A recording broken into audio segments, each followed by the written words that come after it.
번째 전화부터 받아보도록 하죠. 여보세요? 여보세요? 네, 안녕하세요. 반갑습니다.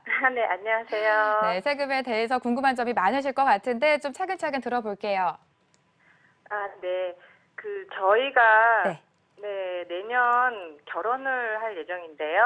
네, 예, 그래서 저는 송파 위례에 조합원 입주권을 갖고 있어요. 네, 예, 2022년 준공 예정이고요. 네, 근데 이제, 저희 예비 신랑이 네. 2016년에 분양을 받아서 올 네. 1월에 등기를 마친 네, 아파트가 있거든요, 거여동에. 네, 그래서 저희는 그 신혼집으로 그쪽으로 들어갈 건데, 네, 근데 이제 저희가 결혼을 하면은 한 네. 채는 거주를 하지만 또 한 채가 더 있게 되는 거잖아요. 그렇죠. 네, 네, 그래서 결혼해서 주택이 두 개가 되면은 네. 그 세금 혜택을 받을 수가 있다고 그러던데, 네.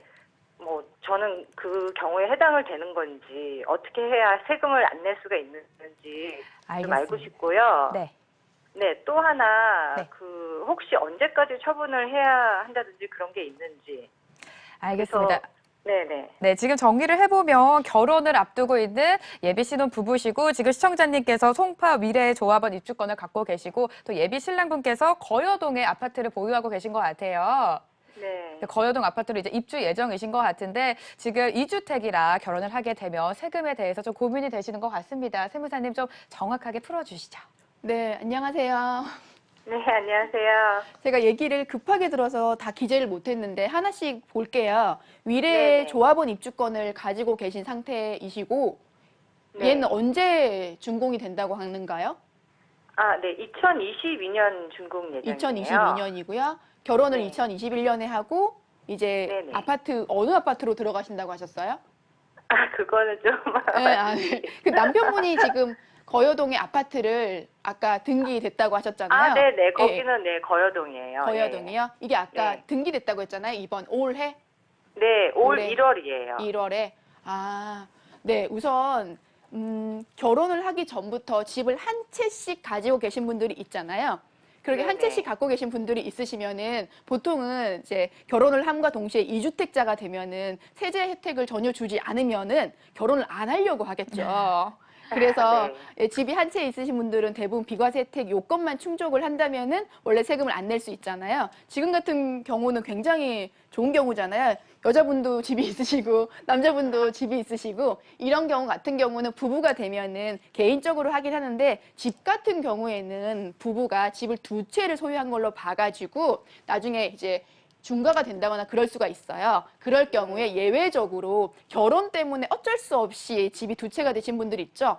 혼인을 통해서 결혼을 하신 분들 같은 경우는 결혼을 하고 나서부터 5년 안에 먼저 파는 집에 대해서만은 비과세 혜택을 받으실 수 있어요. 그 말은 이 집이 됐든 이 집이 됐든 둘 중에 먼저 파는 집에 대해서는 비과세 혜택을 받을 수 있고요. 나머지는 어차피 둘 중에 하나 비과세 받으셨으니까 한 개를 더 갖고 있으면 그 집 처분을 할 때도 비과세 혜택을 받을 수 있겠죠. 근데 그때 요건을 체크해 주셔야 돼요. 비과세 요건은 두 분 다 요건이 이제 보유하는 요건과 이제 파리 대책 이후에는 거주 요건도 있는데 이분 같은 경우에는 이미 이전에 계속 취득을 한 건이기 때문에 거주 요건은 해당되지 않으실 것 같고요. 보유하고 2년 안에만 이제 요건이 충족이 되시기 때문에 5년 안에 결혼하시고 나서 이제 비과세 요건을 충족해서 세금을 안 내실 수 있는데 이 혼인이라는 얘기를 하면 이제 네. 언제 날짜로 할지를 사실 다들 헷갈려 하시더라고요. 네네. 혼인신고는 바로 하실 건가요? 예, 바로 해야죠. 그렇죠. 보통 이게 혼인을 하면은 사실 결혼식을 한 날짜가 있잖아요. 그 날짜로 생각을 하실 수도 있고, 근데 사실 이게 법적으로 인정되는 거기 때문에 혼인신고하는 날짜가 되게 중요해요. 제가 아까 혼인한 날로부터 5년이라고 했잖아요. 이제 네네. 결혼을 한가 혼인신고 바로 하시면 그거 한 날로부터 5년 안에 어떤 거든지 먼저 처분하는 거에 대해서는 비과세 혜택 받을 수 있고요. 요것만 하나만 계속 갖고 계시면은 이후에도 당연히 비과세 혜택 받으실 수 있을 것 같아요. 혹시 또 궁금한 거 있으신지? 네.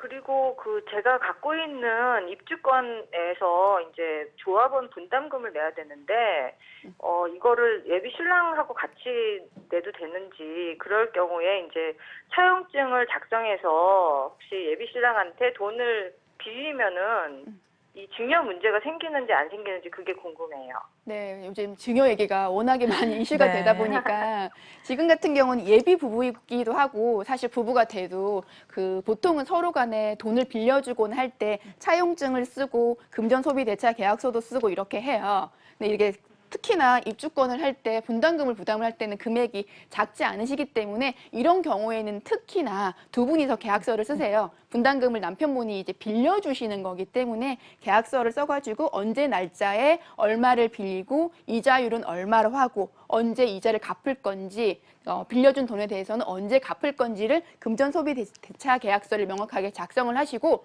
돈 빌려준 것도 금융계좌 통해서 송금해 주시고요. 네. 네. 그리고 이제 이자도 꼭 주셔야 돼요. 그래서 네. 이자를 주면은 그것도 그냥 현금 주시면 안 되고 이제 통장으로 송금하셔가지고 기록을 명확하게 남겨주시면은 분담금을 남편이 빌려주셔도 상관없으세요. 그리고 또 6억까지는 증여 받으실 수 있으시거든요. 그러면 이후에 그것도 해당되실 수 있으니까 빌리시던지 남편분한테 결혼하고 나서 이제 그만큼을 이제 증여를 받으시던지 그거는 선택하시면 될 것 같아요. 그렇구나.